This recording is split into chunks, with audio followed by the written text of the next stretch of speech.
Good day again, class. Welcome to our lesson 2 on the transformer. So this is the second part of the 6-part lesson for the transformer. Now, on this lesson, we're going to understand how real transformer approximate the operation of an ideal transformer. So previous lesson, on our lesson 1, we only deal about an ideal type of a transformer. Now in today's lesson, we are now going to learn about the real transformer, how it behaves, the other relationship of a real transformer. So we're going to learn the different type of flux that is related to the transformer, the so-called mutual and leakage flux.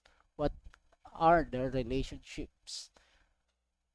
And we're going to draw the equivalent circuit of a real transformer, not the ideal transformer.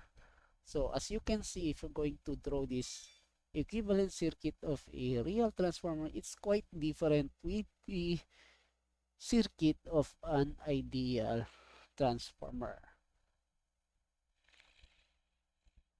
Now, how does a single phase transformer works? Actually, even though it's a single phase or a three-phase, the operation of the transformer is same.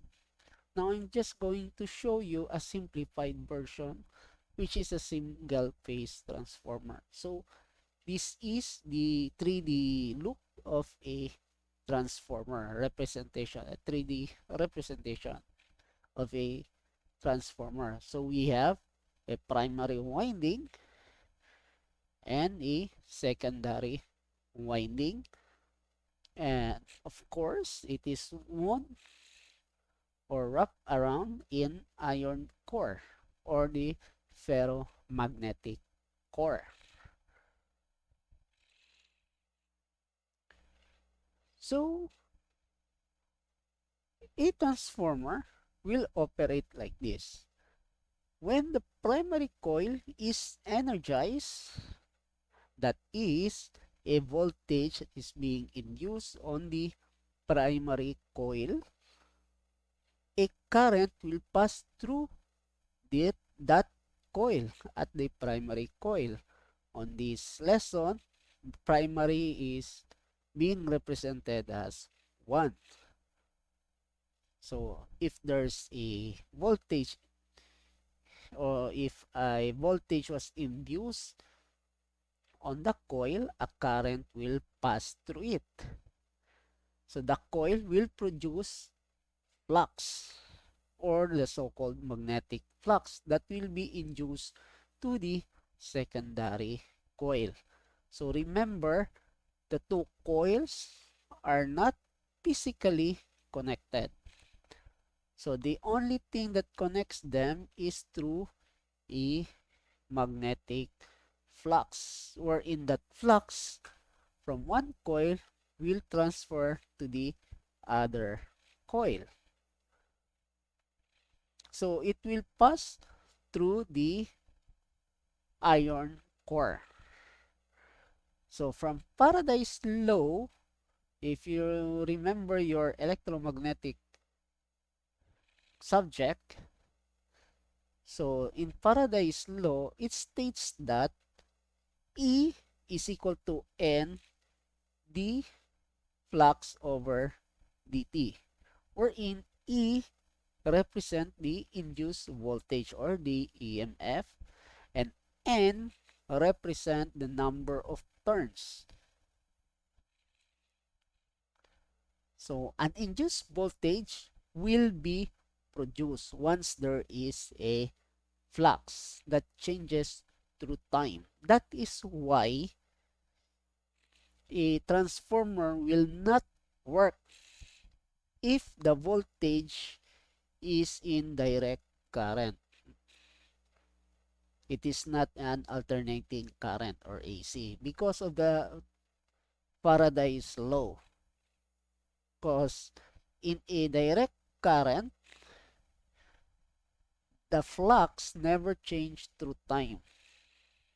So better review your electromagnetic subject.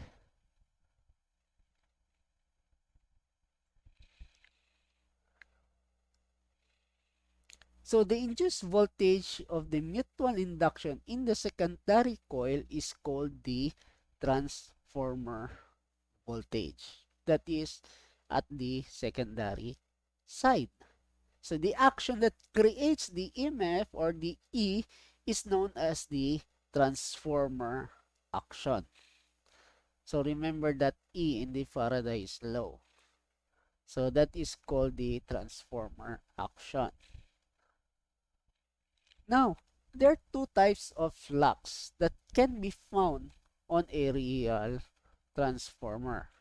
So what is these two types of flux and how they are being related on the transformer? Is it a good flux, or does what the advantage of this flux in relationship with the transformer?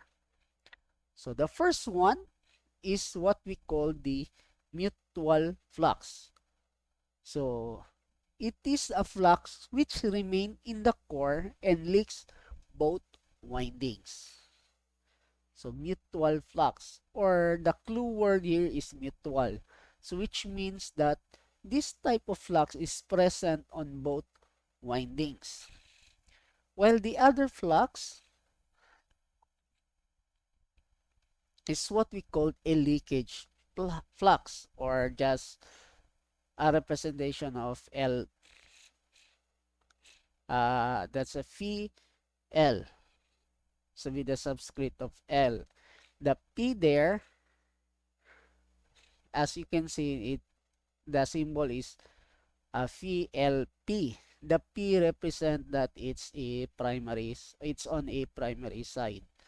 So the leakage flux is a flux that was produced or being produced at the primary winding. If we're going to look at this at the primary side, or it was being produced on one winding but never been found on the other winding. So it's only present on one winding. And the flux that is not found on the secondary winding or to the other winding is only been found through the air. So it bypass the secondary or the other winding. So this is the leakage flux. The flux that is present only on one winding but not on both winding. So that's the difference between a mutual and a leakage flux. So if you're going to look at it, the total flux is equal to the mutual plus the leakage flux. So if we're going to look at the primary side, so the flux produced at the primary side is equal to the mutual flux plus the leakage flux at the primary side.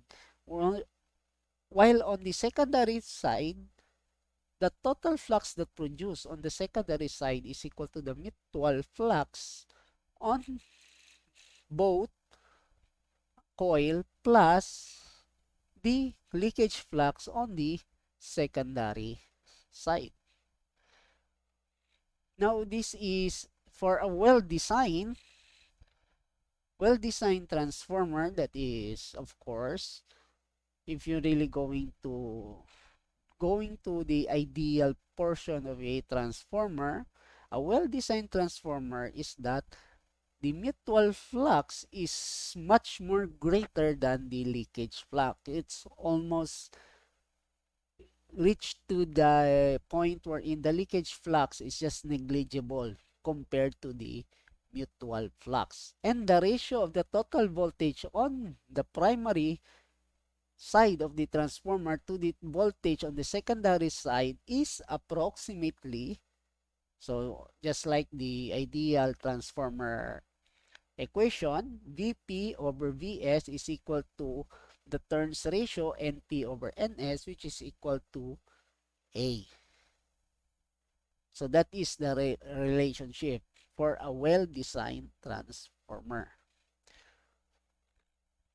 Now, the current required to produce the said flux in a real ferromagnetic core, there are two. So, first is the magnetization current or the IM. That is the first current required. This is the current required to produce the flux in the transformer core or in the iron core. While the second is the core loss current. So the core loss current is a combination of two currents. That is the hysteresis and the eddy current. So that is the core loss current. That is why the symbol is IH plus E. So it is a combination of two current. So the total no load current in the core is called the excitation current of the transformer. So what is this excitation current? So mathematically, excitation current or IEX is equal to the IM plus IH plus E or the hysteresis plus eddy current. So the current loss or loss current and the magnetization current.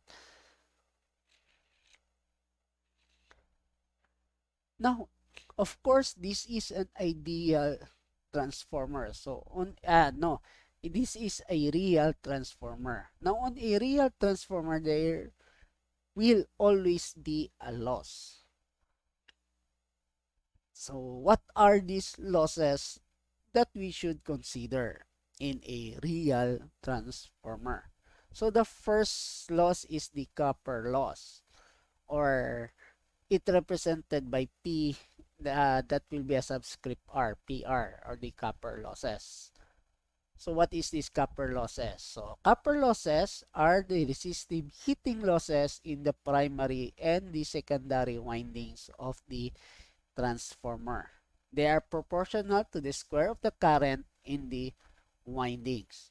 So as we all know, the windings is made up of wire, and every wire has a loss, wherein the power loss is equal to I squared R. So that is the copper losses that is found in the real transformer. So we don't like copper losses. So to know about copper losses, it is the part where you can feel the heat or the transformer is being heated. So that is the copper loss, and we don't want that loss. The second loss is eddy current losses or eddy current loss. So what is that eddy current loss? This is a resistive heating loss in the core of the transformer. They are proportional to the square of the voltage applied to the transformer. Copper loss is on the winding side, that is as a result of a heating of the windings, while the eddy current loss is at the core of the transformer or the iron core, the heating of at the iron core, not at the wire. So another part or another losses is the hysteresis losses. So what is this hysteresis losses? So the hysteresis losses are associated with the rearrangement of the magnetic domains in the core during each half cycle. They are a complex nonlinear function of the voltage applied to the transformer. So hysteresis losses is the loss that you can found if you're going to analyze it magnetically. It is the arrangement of the magnetic domains.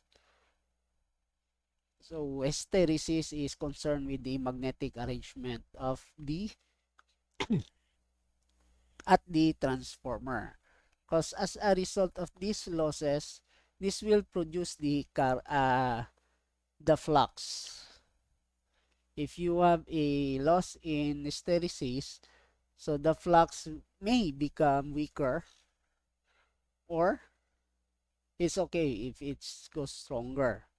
But because of this type of losses, the arrangement of the magnetic domains, the flux will be weaker.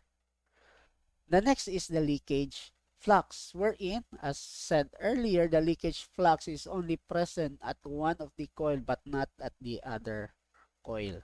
So that is another losses that can be computed in a real transformer. Now, a representation of the real transformer, the schematic diagram or the circuit diagram of the real transformer is look like this in the figure. As you can see, the coil is represented and the resistance of every coil. And there is a, wait a minute. See, there is a non-connected between the primary and the secondary coil. So these two coils or these two impedances at the primary and at the secondary side is what we call the copper losses. That is, you can represent that impedance which is in series on the transformer, while the parallel part of the transformer, this is where excitation effects, or this is where you can find the magnetization loss. So that is XM and RC. So the core loss and the magnetization loss. So if you're going to combine these two coils from this part, we're going to remove the ratio or the number of turns between the two coils. The circuit will look like this. So this is now the equivalent circuit of a transformer referred to the primary side, which is if we look at the primary portion. So as you can see, if you're going to look at the primary portion, the ratio, the turns ratio A, is being included in the equation. Now, if you're going to refer it to the secondary side, the turns ratio now is at the primary portion. So, this is the primary portion of the circuit. Again, this is the secondary portion of the circuit. Only two can be seen on the secondary portion of the circuit. Now, if we try to move the what you call this impedance, the series impedance in a transformer, and we'll going to move it to the secondary side, that is what we call R equivalent, or the impedance equivalent of a transformer. So the impedance equivalent of a transformer is equal to the RP plus A squared RP or RS. So we're just going to add the resistance present on both sides and also the impedance present on both sides together with the turns ratio. So this circuit is referred to the primary side. So we can also move it referred to the secondary side. So this is the secondary side portion wherein the turns ratio is at the primary impedance. So let's look at an example so that we can understand how to compute the equivalent circuit of a real transformer. As we all know, we're going to learn by example. So suppose you have a secondary winding of a transformer has a terminal voltage of 282.8 sine 377T volts, while the turns ratio is 100 is to 200, or the turns ratio A is equal to 0.5. So if the secondary current of the transformer is equal to 7.07 sine 377T minus 36.87 degrees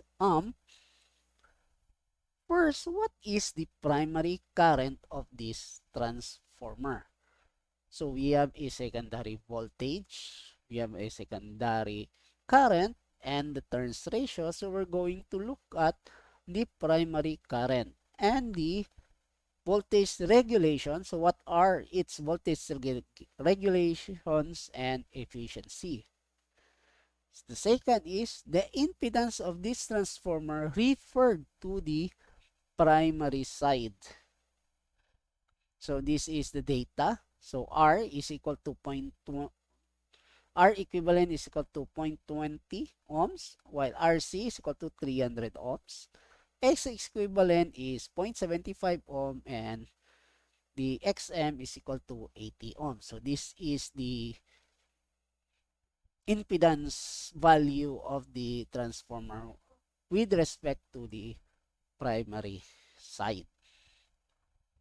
Now, how to solve it? So first, we're going to look at what is the given in the problem so that we will know what we're going to use to solve this problem.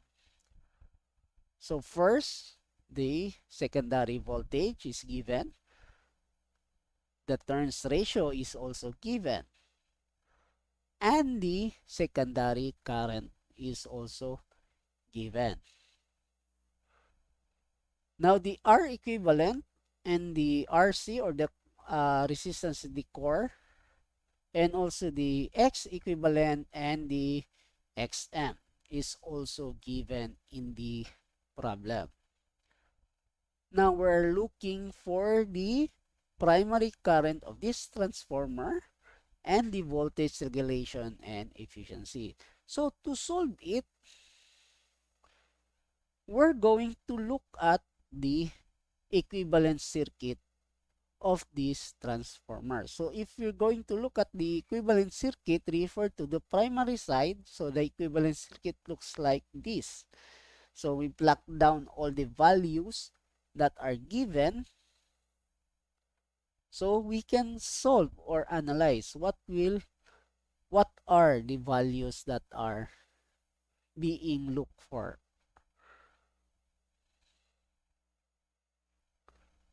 So the secondary voltage and current are, as you can see, Vs is equal to 282.8 divided by square root of 2 angle 0. So if we're going to look at it, the secondary voltage is equal to 282.8 sine 377t. So it means that if we going to convert it into Polar, so the angle is 0. Now 282.8 is the amplitude of the voltage. So that is the maximum amplitude. So that is why we get the square root of 2. We're in that square root of 2, which means,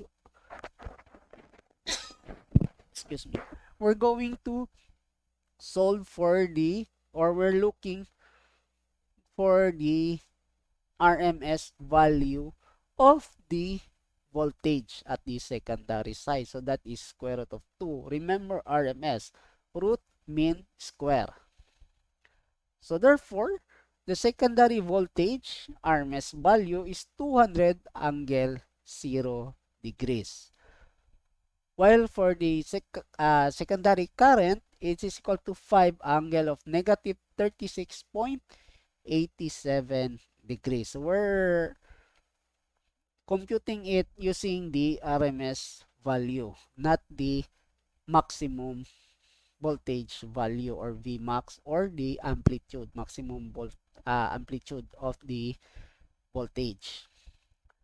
So if we're going to get the Vp, so we're going to transfer the secondary voltage to the primary voltage referred to the primary voltage. So it is equal to 100 angle 0. So the secondary current referred to the primary side is equal to 10 angle negative 36.87 degrees. So look at the turns ratio. Now the primary circuit voltage is given by, so this is only if we're looking at the equivalent circuit referred to the primary side. So we already have the Vs and the Is. So to look at it at the referred to the primary side or the primary voltage, so the primary voltage is equal to Vs prime plus Is prime times the R equivalent plus the X equivalent. So R and X equivalent are given, so plug in. So Vs prime and Is prime, plug in all the values, and it shows that the primary voltage is equal to 106.2 angle of 2.5 degree volts. Now, if you're asking, sir, why is it that the given secondary voltage is not the secondary voltage? So we're basing it on the circuit, the equivalent circuit. As you can see that the equivalent circuit now has been combined. So Vs is not the secondary voltage that was given to the problem, but there is a new secondary voltage which has a multiplicand of the turns ratio. So the excitation current of the transformer, so where can we find the excitation current in the transformer? So we can find it at RC and XM. So remember that excitation current is the total current IC plus IM. So the IC is already given. If we going to look at again, so there is in IC, which is 106.2 angle of 2.6 degrees. No. So this is the voltage.